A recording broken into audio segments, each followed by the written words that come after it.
Почему мы выбрали именно эти цвета?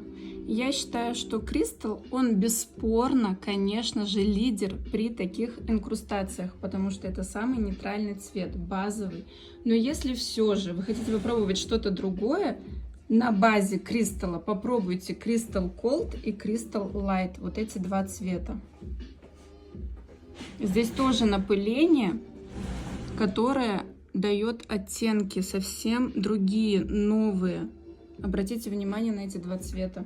Их очень сложно показать, когда они снимаются в количестве 10 штук в треугольничке, поэтому мы решили заинкрустировать более масштабный проект и познакомить вас с этими оттенками.